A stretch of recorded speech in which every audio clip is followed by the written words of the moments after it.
How do we navigate through space? Currently, spacecraft flying beyond Earth don't have a GPS to find their way through space. Navigators on Earth send a signal to the spacecraft, which receives it and sends it back.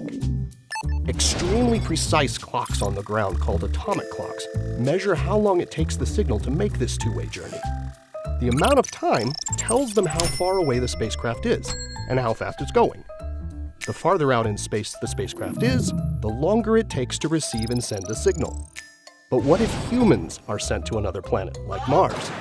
A two-way system that sends a signal from Earth to a spacecraft, back to Earth, and then to the spacecraft again would take an average of 40 minutes. Imagine if the GPS on your phone took 40 minutes to calculate your position.